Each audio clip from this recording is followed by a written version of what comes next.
Hello दोस्तों, नमस्कार।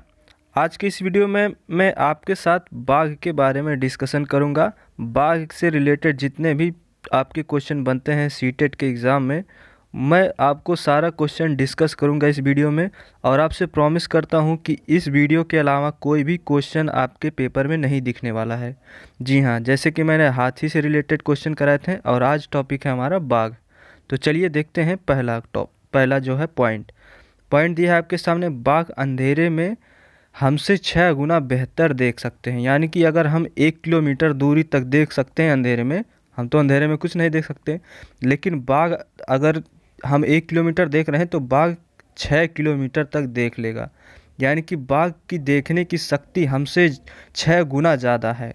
और इसी के साथ आपको कमेंट में बताना है कि चील और बाज ये भी देखते हैं हमसे कितनी ज़्यादा गुना। चील और बाज ये आपको कमेंट में बताना है। इसके बाद देखते हैं दूसरा पॉइंट। बाघ की मूंछें हवा में हुए कंपन को भांप लेती है, जिससे उसे शिकार की सही स्थिति का पता चल जाता है और इससे वे अंधेरे में रास्ता ढूंढ लेते हैं। बाघ की दोस्तों जो मूंछें होती हैं उनसे वो कंपन होता है उससे वो पता कर लेते हैं कि झाड़ी में छुपा हुआ ये हवा से कंपन हो रहा है या फिर उसका कोई शिकार है। तो इससे वो पता लगा लेते हैं और शिकार होता है तो तुरंत झपट पड़ते हैं। तो आपके पेपर में ये सारे पॉइंट में जो बता रहा हूँ प्रश्न पूछे गए हैं, इसलिए मैं आपके इस पीडीएफ में ऐड किया हूँ सारे पॉइंट। तो देखते हैं उसके बाद क्या है। बाघ अपने इलाके में मूत्र करके अपनी गंध छोड़ता है और दूसरा बाघ इस गंध को तुरंत पहचान लेता है। दोस्तों आपको बता दें, बाघ के अलावा कुत्ता भी होता है और कई जानवर होते हैं जो इस का प्रयोग करते हैं। तो दोस्तों बाघ जो है अपना इलाका उसमें मूत्र कर देता है और उससे वो अपनी बाउंड्री का निर्धारण कर देते हैं, जिससे उन्हें पता चल जाता है कि अब इस इलाके में दूसरे का वर्चस्व है, तो इस इलाके में कोई दूसरा बाघ नहीं जाता है। तो ये पॉइंट आपको ध्यान देना है। इसके अलावा बाघ मौके के अनुसार अपनी आवाज़ बदलता रहता है।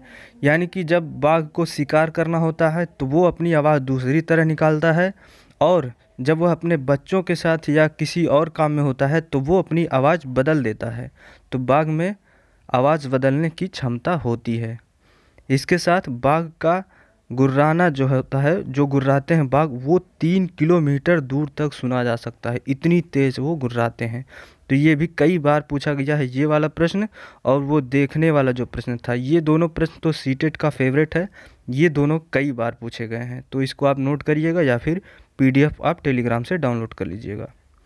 इसके बाद बाघ के दोनों कान बाहर की आवाज़ इकट्ठा करने के लिए अलग अलग दिशाओं में बहुत ज़्यादा घूम जाते हैं। बाघ जो है आवाज़ सुनने के लिए अपने दोनों कानों को अलग अलग दिशा में कर लेता है, जिससे वो आवाज़ को इकट्ठा कर लेते हैं। जैसे कि अगर आप अपने कानों पर हाथ लगा लेते हैं तो इससे आपकी दूर की आवाज़ें सुनने में सहायता हो जाती है। तो इसी तरह वो अपने कानों को अलग अलग दिशा में करके चारों दिशाओं की आवाज़ इकट्ठा कर लेते हैं। और इसके बाद बाघ हवा से पत्ते की हिलने और शिकार की झाड़ियों में हिलने से हुई आवाज़ के अंतर को तुरंत भांप लेते हैं। ये मैंने आपको पहले ही बता दिया। इसके बाद दोस्तों अगर आपको वीडियो पसंद आया तो लाइक करिएगा। हाथी से रिलेटेड मैंने जो बनाया है वीडियो वो भी आप देख लीजिएगा, चैनल पे है, पिछला ही वीडियो है। और आप हमारे चैनल को सब्सक्राइब करिएगा और टेलीग्राम चैनल को भी ज्वाइन कर लीजिएगा। धन्यवाद।